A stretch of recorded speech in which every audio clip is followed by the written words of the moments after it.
मित्रा, एक प्रश्न विचारू? तू रोज विचार करतोस, मी एक दिवस मोठा होईन. पण खरंच मनापासून कधी स्वतःलाच विचारलं का, की मी आज त्यासाठी काय केलं? लोकांच्या नजरा, समाजाचं बोलणं आणि मित्रांची टोमणे, हे सगळं तू मनात घेत बसतोस आणि स्वप्न मात्र इंस्टाग्रामच्या स्टेटसपुरती ठेवून टाकतोस. पण ऐक, स्वप्न पाहणं सोपं आहे, पण ते जगणं, ते फक्त वेड्या लोकांचं काम असतं. असे लोक जे अपयशाला खिशात ठेवतात आणि जिद्दीला हृदयात. आज तू कोणाचे यश पाहून प्रेरित होतोस, पण प्रश्न हा नाहीये की ते किती मोठे आहेत. प्रश्न हा आहे की तू त्यांच्यासारखे आग आतमध्ये पेटवली आहेस का? जग 3 प्रकारच्या लोकांचं आहे.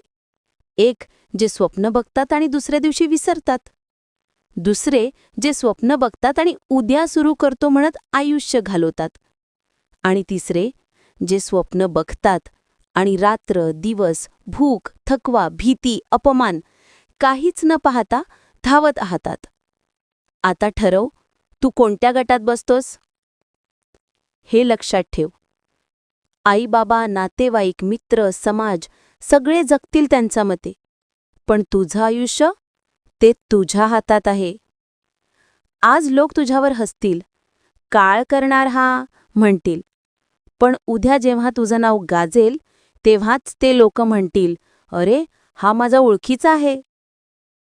मोठं होण्यासाठी नशिबाची नाही, निर्णयाची गरज असते.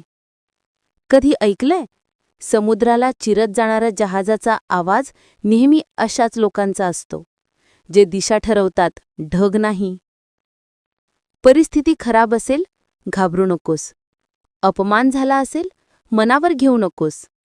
थकलायस? थोडा वेळ बस, पण थांबू नकोस. कारण आजचा संघर्ष उद्याचा अभिमान बनतो. आणि आठव, उद्या हा जगातला सर्वात मोठा फसवा शब्द आहे. उद्या करू म्हणता म्हणता आयुष्य हातातून निसटून जातं. जर खरंच उंच उडायचं असेल ना, तर आजपासून सुरू कर. झोप कमी कर, स्क्रोलिंग कमी कर, पार्ट्या सोड आणि स्वतःच्या स्वप्नाला चिकटून राहा, जणू ते शेवटचा श्वास आहेत. एक दिवस असा होईल की लोक तुझं नाव प्रेरणा म्हणून घेतील आणि म्हणतील, हा तू आहे, ज्यानी परिस्थिती नाही, स्वतःच्या जिद्दीवर विश्वास ठेवला.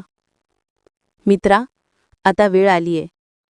उठ, आरशात स्वतःकडे बघ आणि सांग, आजपासून मी थांबणार नाही, कारण मला उंच झेप घ्यायची आहे.